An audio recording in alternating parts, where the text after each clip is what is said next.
Open your camera if you're there.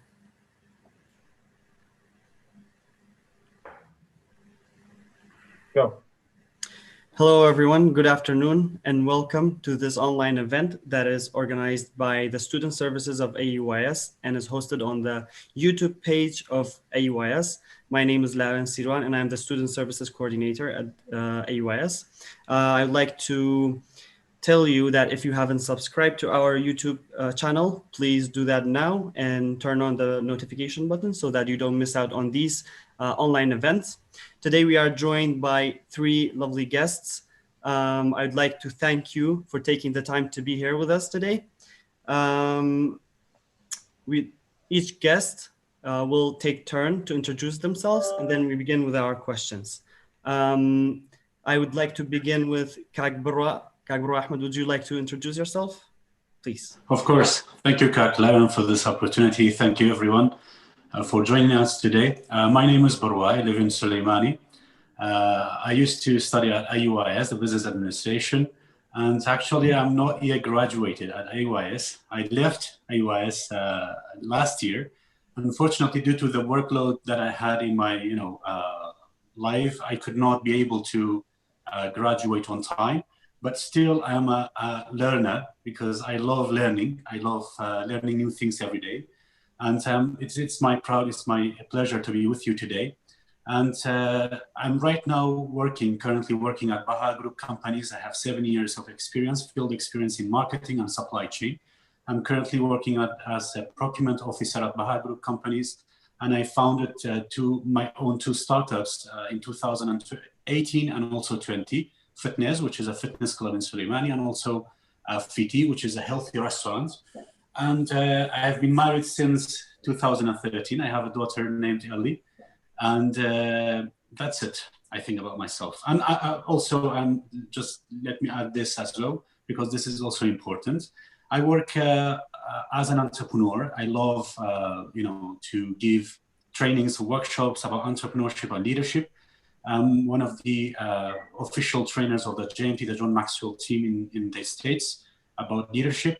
So I also work in that area, and I love teachings. I love giving public speakings to the young entrepreneurs in order to build themselves, in order to build their startups, in order to serve the country and the community in general. Thank you so much, Kagbra, and thank you for being with us. I'd like to go to Ms. Shanyar now. Please, Ms. Shanyar, if you could please introduce yourself to the audience. Thank you, Mr. Lauren. Good afternoon, everyone. My name is Shanyar. I am an information technology graduate with a minor in business administration, class of 2019. I currently work as a project coordinator at VIM Foundation. And prior to that, I worked at Zain Iraq Telecommunication Company as a customer service and consumer sales representative. Just to give a brief information about VIM Foundation, the job that I have right now. VIM Foundation is a non-profit, non-governmental organization that was established in Suleimania, Kurdistan of Iraq. It works to make change in 4 different sectors in our society. And those are believing in the power and supporting homegrown efforts, achieving gender equality, addressing and solving environmental issues, and also seeking solutions to protect animal rights. Okay, thank you so much. Kak Hevar, I'd like to come to you now. Please, if you could introduce yourself to our audience. Thank you, Kak Lauren.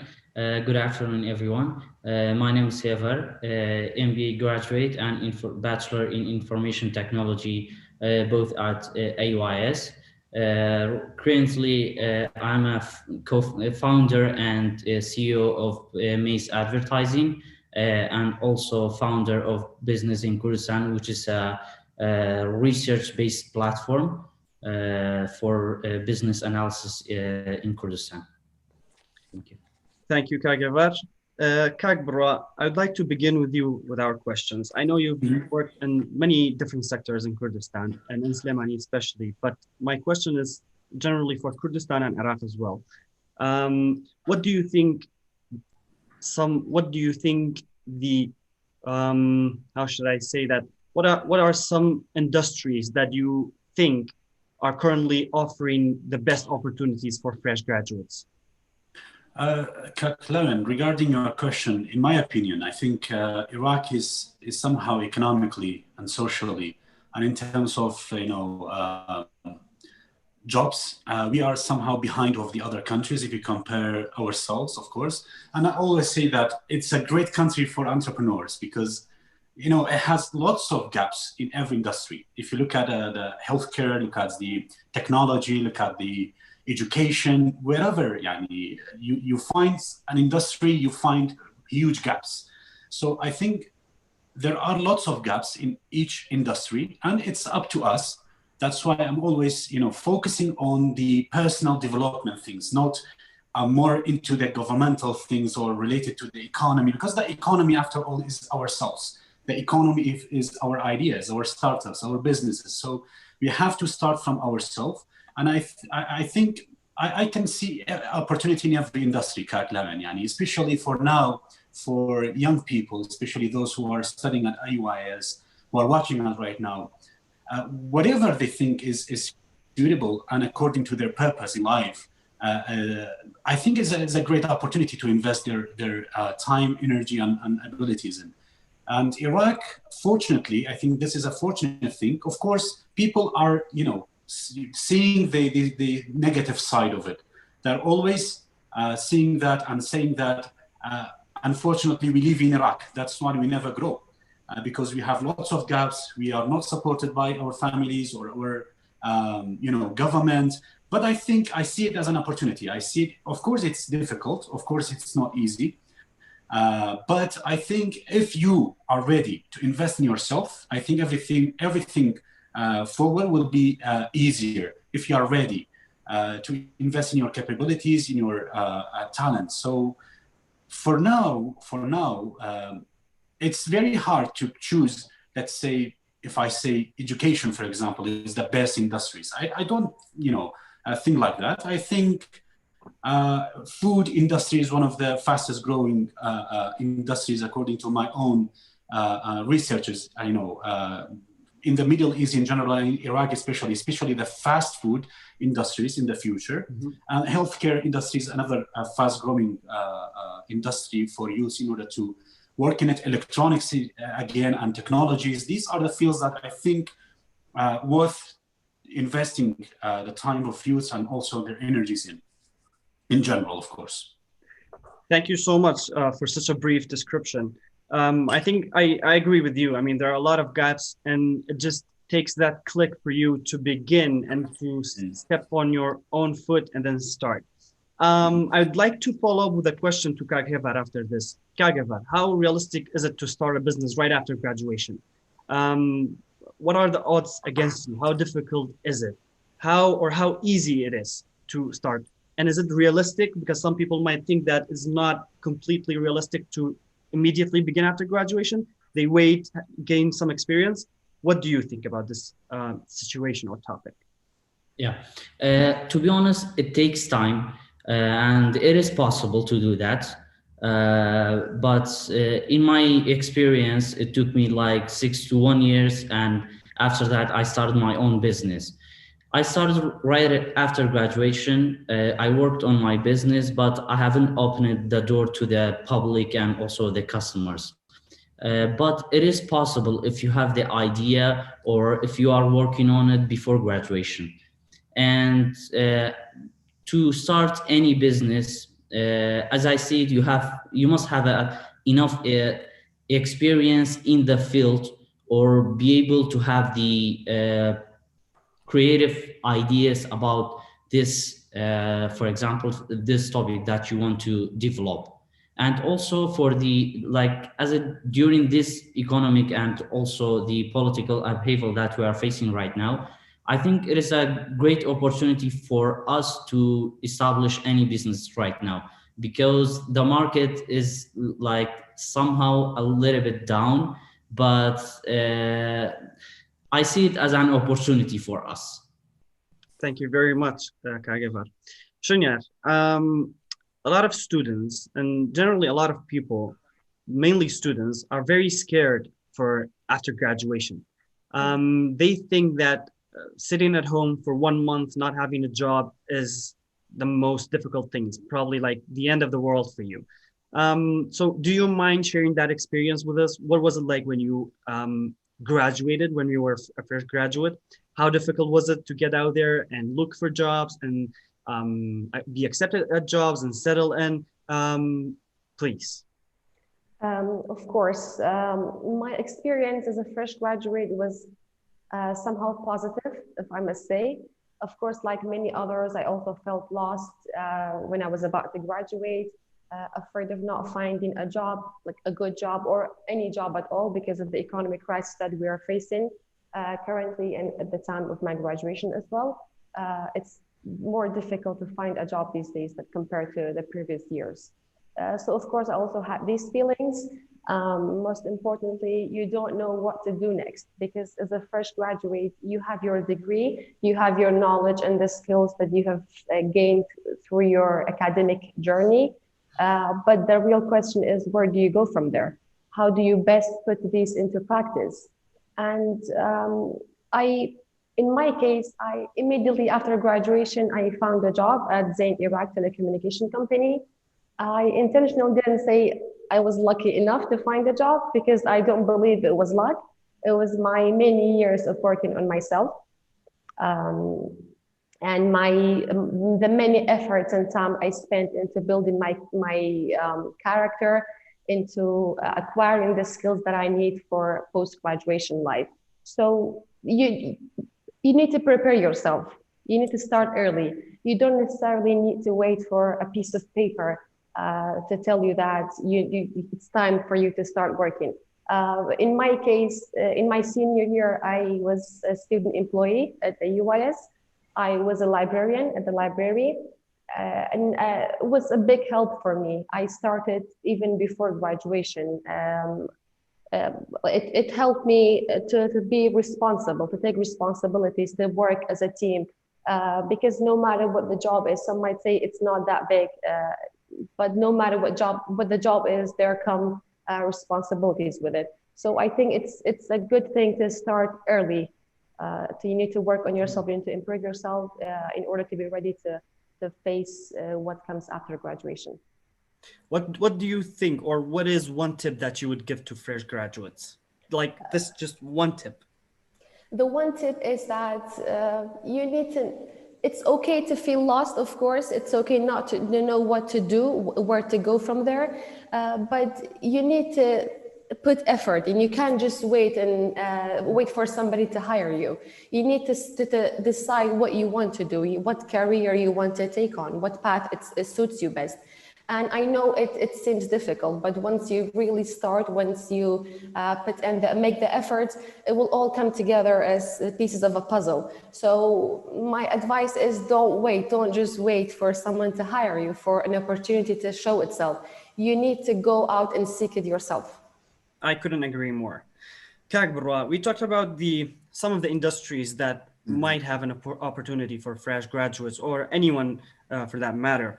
What do you think are the main difficulties of establishing a business in Slimani and KRG and Iraq? We know, like, for example, let's say that you have the idea now and you are ready to take on, but how difficult is it realistically to establish a business? As Shaniar talked about it very briefly, thank you very much. Well said. I totally agree with you, Shaniar. I always define there are two types of difficulties, Kaglawan and Jama'a. One is the internal difficulties, which I see, this is the major one. I think this is the part of the difficulties. Sorry, just give me 1 minute. Sorry. No worries. Just give me 1 minute. Okay. Okay, 1 minute. Sorry. Okay. You can tell it to maybe Kag Hevar. I'll ask Kag Hevar a question. Kag Hevar, we'll come back to Kag Barwa very soon. In your opinion, what are some pros and cons of owning your business? I know that you have faced a lot of difficulties establishing your own business. I know how difficult it is. You may work more than 9 hours, 10 hours, 12 hours a day just to establish your business. What are some of the pros and cons, and how different is it from working for another employer, in your opinion? Yeah, Kaglan, to be honest, like having your own business isn't fun at all. Like it needs a lot of time, it needs courage, and it takes a lot of your time.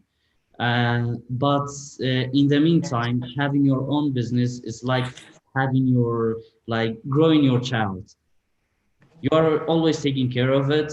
Like there's nothing like, you cannot call it, I'm tired of the business or I'm tired of working for this. You will get used to it, and no matter what, there's no time for work, or there's no something like calling employee.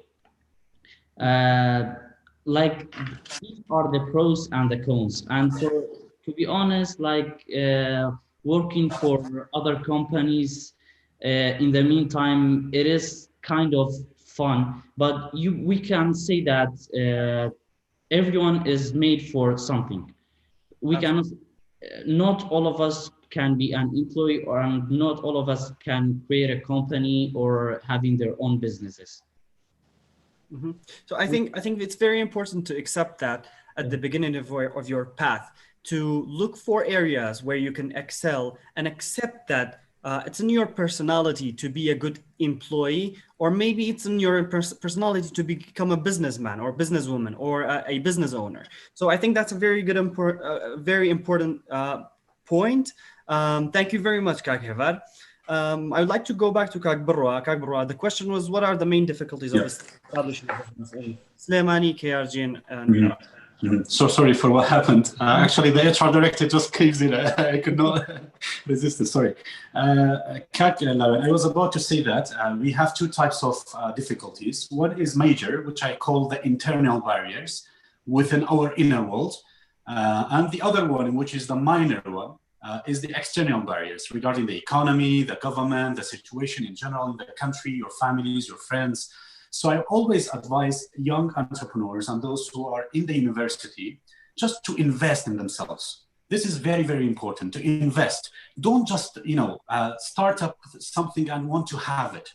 As Keva talked about it, entrepreneurship and doing business is just like raising a kid. You have to be patient. You have to know the vision. You have to, just invest in it for a while before you expect the outcome, before you earn the profit. Because entrepreneurship is about the vision, it's about the future. But you have to be ready every day. You have to, step out from your comfort zone. As it said, you have to get comfort while you are out of your comfort zone. This is very, very important for young entrepreneurs. So I would say that the biggest, based on, this is not based on theories. I am on a daily basis. I meet entrepreneurs, I meet young people, fresh graduates, giving trainings, workshops, talking a lot with other people. I see a lot of people, a lot of students at the universities, their difficulties actually themselves, their mindset. It's not about the culture, it's not about their families, it's not about their parents, it's not about the economy, it's about themselves. Why in this industry, why in this country I could do it? Why not you? Why don't you do it? Yani, what's the difference between me and you? Of course, our inner world. It's not about our outer world, because we both live in Soleimani. We both live, let's say, in a country. We are both exposed to the current situation, the bad news. It's not about what's happening. It's about how to react to what's happening. So I think this is all starts from there. If we can overcome the internal barriers, everything will be easier, because it's all about the reflection. Our business, our ideas are about our reflection. The reflection is our personality, our thinking, and our planning, actually. This is how I think about it. It is actually very interesting that you pinpointed two very important things, or at least the way I understood it, is that having patience and then being consistent. No matter how difficult it is, as long as you are patient and you have the consistency, you might not get up there, you might not get to your goal in the first day, first month, even first year. There are companies that have been established for 8 years, have millions of dollars, and they're still called a startup. I think this is, for example, Tesla as a company. I think it's still called a startup, and it's one of the biggest companies around the world. So having patience and being consistent is one of the most or the best advice you can give to it. Right. Thank you so much. Thank you. Shinyar, I know that you are an IT graduate, Yes. but you are a project coordinator for Vim Foundation, which is an NGO. So what are some pros and cons of working in a field that is not related to your major? I know a lot of people have some kind of scare or some sort. They are scared of not finding a job in their major. Could you tell us what are some pros and cons? Yes, as you said, ma'am, I am an information technology graduate.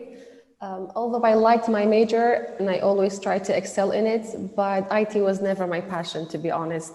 But I still learned to love it. I still learned to accept it because any knowledge that you get is valuable. And I think that's the case for many other people as well. Studying a major that's not your first choice, be it the education system or the pressure from your family, or there are many other factors that I'm not going to get into.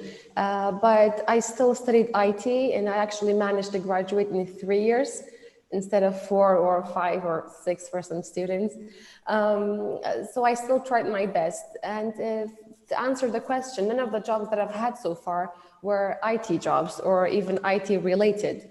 The negative side in that is you are not taught academically how to do this job, how to perform. You need to put extra effort into teaching yourself, learn from the job, or you have to teach yourself how to perform, how to get the job done. So I think that might take a longer while than having had your major in what you do currently. But a good thing is that you find your passion. Because if you're not studying your major for whatever reason, you're not given a second chance to do what you love. In my case, I've always been interested in community work. From my high school days, I was involved in many community service works. I participated in leadership programs, and I attended seminars and workshops that each served a humanitarian purpose. Volunteered in many different activities. So I was interested from a young age. I think I was only 13 when I first got involved in community service works. And this brings us back to the topic at hand. Even if you don't study a major that you're passionate about, you can always find that passion later on after you graduate in your job. And when you do what you love, you will always succeed. Great way to explain it. I couldn't explain it better. One other question to follow up with that is that obviously for all of us, AUIS have been a great place to learn and launch your careers from. What is one thing that you would say that AUIS has prepared you for after graduation? I'm asking a lot of questions with one tip, one thing, but that's... No, I understand. I consider myself lucky this time that I got to study in AUIS, and AUIS a lot, like aside from the language skills that you attain from studying in an American university, AUIS shapes your character, prepares you for work. Many other universities, the system is designed in a way where you memorize the curriculum. You have a class, you go in, you learn, but that's just it. From my job, we've been interviewing a lot of companies, a lot of HR managers, and one issue that they have is that university graduates don't have the skills. They do have a degree. For example, just an example to give, an engineering graduate has the degree in engineering, but that person doesn't have the needed skills to actually perform engineering tasks. So I think AUIS comes in to fill in that gap. It prepares you for work. It gives you the needed skills. It gives you the confidence to stand out amongst a group of workers. So I give AUIS credit for that. Thank you. I don't blame you. You couldn't just put one strength because True, yeah, there are so many strengths that you can get from studying at AUIS. And I consider myself to be very lucky as well to know you guys and then be a part of this amazing community. Kijk Hever. let's get to, so we got some perspective from the employees, or we got the perspective of an employee. I would like to see from your perspective as an employer, what would you, or what do you usually expect from your employees? And to follow up with that, if you could please tell us what is some advice that you would give to someone who was invited for a job interview. But first off, what do you generally expect from employees that are working for you?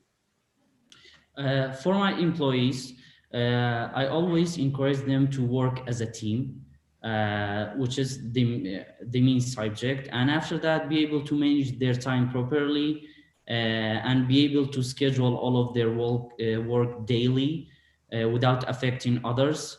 And also being creative and love their jobs. Because like if you do not want to do it, or you don't passionate about your job, after all your outcome will not be that much for the results. So as an For the job interviews, to be honest, I really have a problem with that because like I have a few tips for the new graduates. Please read about the company background before going for the interview, please, or at least like know the domain of their website, and also be able to talk about the position a little bit, at least your position that you're applying for. And for the CVs, and we really have a problem with the CVs. For example, like please do not use a graphical CVs, and instead of that you can put all of the information that you know. You don't have to put the chart or I don't know, something like this, because it takes a lot of time to be able to see what are the skill. And to be honest, I don't see it as a professional path to go for the applicant.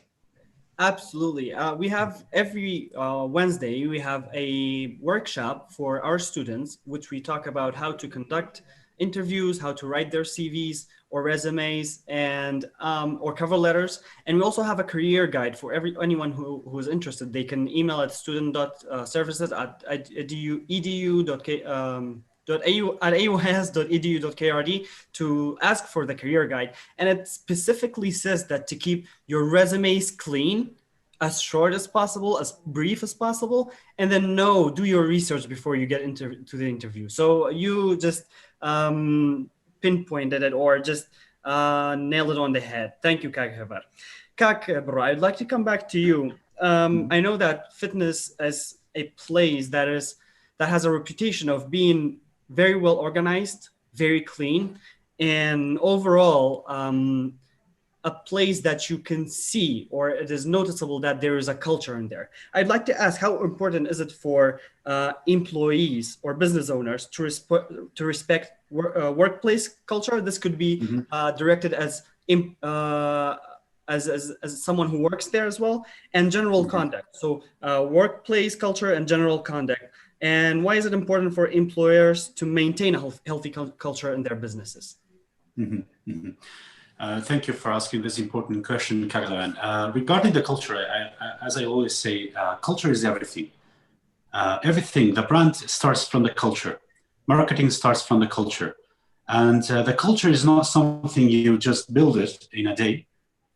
It is a process, of course, and it has to start from the owner, because this is a truly, the best way to express yourself as the owner, as an entrepreneur.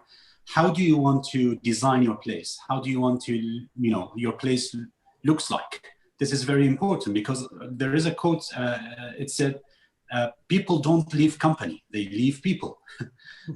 So it is really important for those who, just go out in a company. If you ask them, most of their answers would be, I left my manager, I left the culture, I left, the environment was not properly, And for the case of IUS, let's say, if you are working at IUS right now, you're not longer a student, you are working at IUS.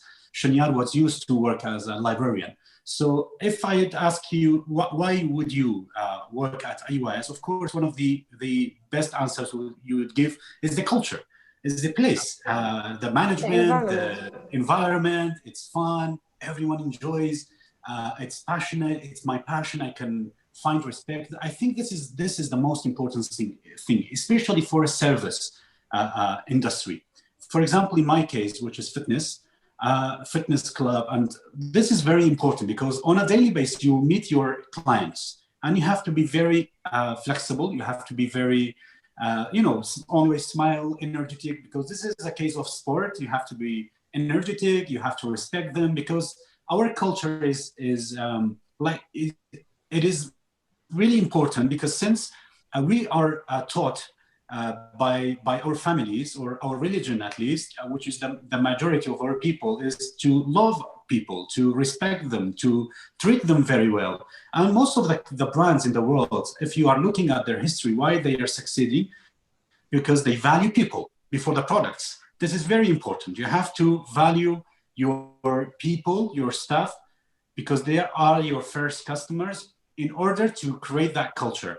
It starts from yourself, then your employees, and then your end consumer. And of course, this is very important. You have to, because I read a lot of books about how to develop that culture, how to create that culture, because this is not something really easy, starting in a way, just in a minute. No, it is a process. You have to invest in yourself. You have to read a lot. You have to get a lot of other stories, especially the successful brands in the world. For my case, I read about the 24 Hours Fitness Club. I read about Fitness First, Gold's Gym. I just dive into their history, why they were succeeding, what was the key. And for most of it, what I found it was about the culture, about the environment that they are creating for both, for their employees and also for their consumers as well. Absolutely. I couldn't agree more. Following up with that question, how much work ethics affects an employee success at any industry? If you have a really high work ethic versus if you have a low work ethic, which is never a good thing, what do you think? How much does it affect your success and your progress in any industry? For employees, I mean. For employees, of course, it's important. It's very important to learn about the ethics because, as I said, as an employee, as an owner, you are reflecting yourself, your personality to the place. It is very important to value the process. It is very important to have a stable, I'm always calling it a balanced emotional state and mindset, and also your soul set. It is very important. These three things we have to keep it very carefully as an employee. And also as a business owner as well, we have to treat people, we have to value them, because business is about adding value. It is not about just, getting some money out of a product, selling it. No, it is about adding value to the customer, adding value to the employees and also the consumer's life as well, through your products, through your idea. So it is very important for your employees as well to understand business ethics, not just get a job and get a money. This is what I think most of young people, after they graduate, they overestimate that the companies, especially I had lots of friends in the UIS, just waiting for companies to go to them in order to give them some jobs and say, Shanyar and Hevar, come to us and you are amazing people, you are a fresh graduate of UIS, we need you. No, that's not how it's working. We have to feel hungry. We have to be hungry. We have to fight until we get to there. We get what we want. And of course, this will not happen until we find our purpose, as Shania talked about. It is really important to find what are our talents in life, what do we enjoy the most, in order to put our time, energy, and efforts into that area. And of course, this will not happen. I think every business, if it wants to grow, it has to be ethical, according to their rules and procedures, treating their employees and also their consumers as well. Thank you very much for that brief answer.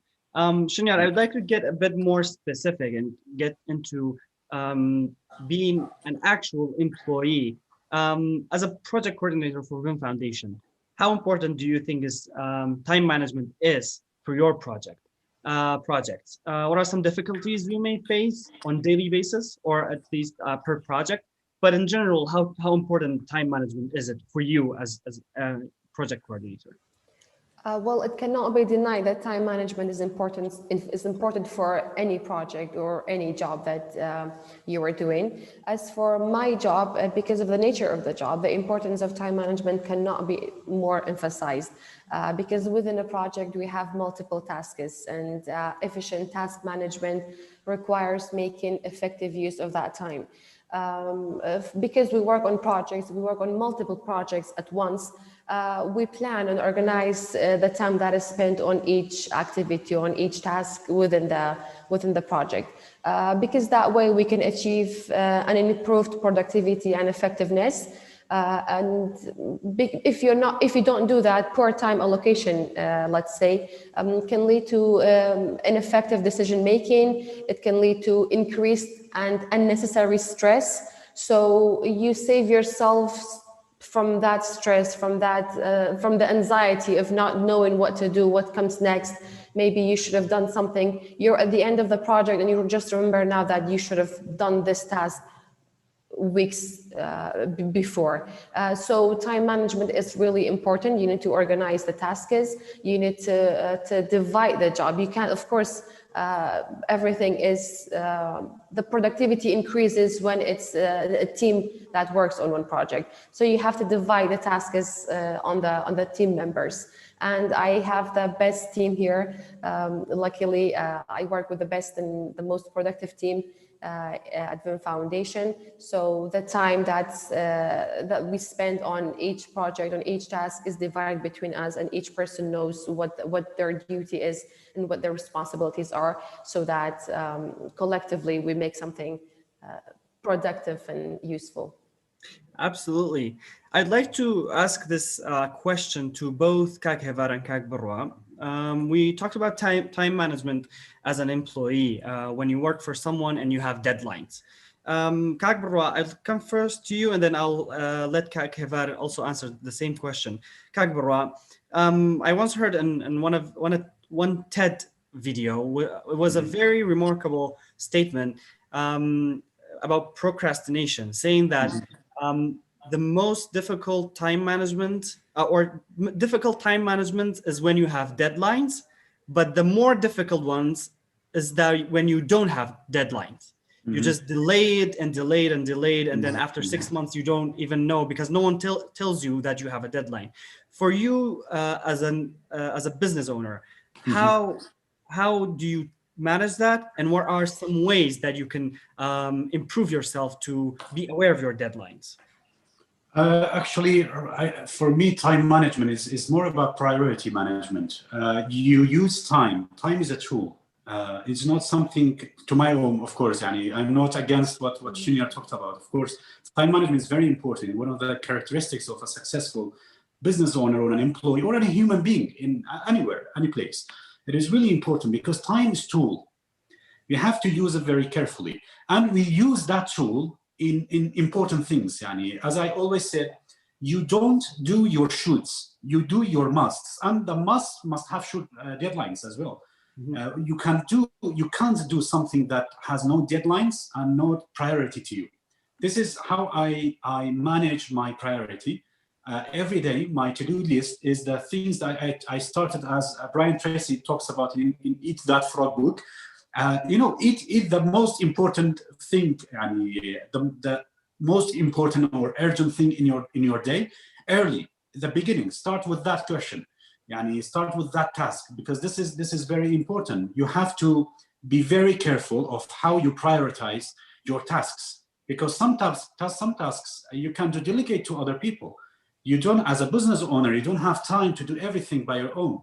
You have to delegate some of the tasks that are not that much important for you, or the return is not so high, so you can delegate it to other people. And the things that are high in return and important to you and to your career or to your journey, you have to prioritize, you have to give time to it, and you have to set deadline to it in order to make it shorter. Because if you don't put deadline, you don't know when to finish that task. This is very important. The deadline is important. But for me, I don't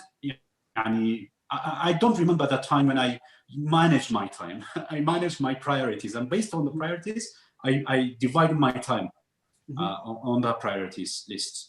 I totally agree. And there are so many ways to manage your priorities. There are tactics, there are techniques, and you can look it up online. It tells you a lot about how you can organize your tasks and work. Kak Hevar, on the same topic, talking about procrastination, we know that every human being, I doubt that there is anyone that doesn't suffer from procrastination. How do you deal with procrastination? Because if you procrastinate, no one is actually going to tell you not to do otherwise. As if you are an employee, someone, your manager maybe will tell you, don't procrastinate or finish this task in this certain time. How do you deal with that? Basically, I was really struggling with this, and until now there's I'm still struggling with a small percentage. To be honest, like for example, 6 months ago, I was doing my MBA and also working as a full-time and establishing this company. It was a really hard time for me to do both at the same time and to be able to give the task to the employees. So what I did enough research online and also getting all of the schedules that others have it. What I did right now, I created my own notebook. What I did, I put the tasks, the main tasks at the top of the paper, and after that, the events. For example, I have to call someone or something like this, and also the maybe if I have time. For example, during the night, if I have time, I will do these, and also the daily habits. For example, 10 minutes doing something and 20 minutes doing something else. When you do those, when you tick one of the tasks, psychologically, it gives you an energy for the next day. So it will be better also to schedule the day before it happens. For example, during the night, you must have your own schedule before starting the day. I totally agree. Some of the points that you mentioned also exist in a book, I think by an author called James Carlson. His book is called Atomic Habits. And he talks about these all small little habits that we do that takes minutes in the day and that makes up your whole day, month, and year. And it is very important to look at the tiny details in your day, and because those tiny details eventually become the whole day, becomes the 24 hours, eventually the 30 days, and then the whole year. That was the end of my questions. Thank you so much for joining us today, and thank you to the audience for tuning in for this great event. I'd like to ask each of you for a closing remark or a closure. I'd like to start with Kak Barwa. If you feel like you need to include any advice, please feel free. My last advice for those who are watching us right now is to be hungry, go outside of your comfort zone, and look for the future. Be consistent and love what you do. This is really important. Know why are you here. This is really important because it will help you find your way. And studying at IUIS is a great opportunity. It's a great opportunity. You have to earn that. You have to earn the benefits. Because IUIS is not something just, if you ask the IUIS graduates, not everyone would give you the same answers. Some of the students might say, this is the worst university I have ever been, right? It is reasonable for some of them. And I think this is the kind of people, with all my respects, are those who have a fixed mindset. If you have a growth mindset, you have to be pushed, because I suffered a lot at IUIS. I suffered a lot. Psychologically, my grades, I got a lot of Fs, but still I failed forward. I got a lot of benefit out of my failure, and IUIS taught me a lot. So I think it is really important, and don't expect the company come to you. Just go, ask for jobs, and it's totally fine, Kaglavan, to be an employee. Some people are not capable. Maybe they don't like to be a business owner. They don't want to be. This is totally fine. If you are the kind of people who want an employee, just be a superior employee, and you have to work on it. It is not easy, but you have to. If you want to be, you will be. This is very important. Just adapt a growth mindset. I think you will be successful in your career. Thank you so much, Kak Barwa. Shinyar, would you like to present also your First of all, thank you so much for the opportunity. I'm so glad to be part of such activities, and I'm so proud of the student service for holding such events. One thing that I want to tell the fresh graduates or senior students is that please work on yourselves. Please put your time into use. Don't just wait around, as Kak Barwa mentioned. The companies are not going to reach out to you. You have to go and seek them. And we have hundreds of people. As the statistics show us, currently we have 40,000 unemployed people only in Suli who have bachelor or diploma degrees. So there are a lot of people. The competition is intense. You have to go and look for jobs, search for jobs. Before that, please know what you're applying to. Don't just apply for any job. You should know what the job that you're applying to. You should know about the company or the organization that you want to get into. Work on yourself and be confident. Believe in yourself. Believe in your answers. Work on changing your mentality. Work on changing your attitude. You have to fit into what's happening around you. You can't have a fixated mindset and expect people to accept you. Of course, be who you are, but you also need to work on yourself to fit in with everyone else and be successful. And from there, you will have your answers. Absolutely. Thank you so much. Kagavar, would you like to conclude? Thank you, Kaglan, for this great opportunity. At the end, please be productive. Do not stop from here. Try new thing. Work on your daily habits. And we need skilled graduates. The paper isn't enough. The grade isn't enough. You have to work on your skills and your knowledge. And also the market is big enough for all of us to fill the gaps. Absolutely. I couldn't have said it better. Thank you again so much for our guests for being with us today, for taking the time and shared their experiences with us. Thank you again. And thank you to the audience for tuning in. Please, if you have not subscribed to our YouTube channel, please do subscribe now, because we will have much more frequent online activities from now on. Just subscribe so you don't miss out. Thank you again and goodbye. Thank you. Have a good day. Thank you. Have a great day. Bye-bye.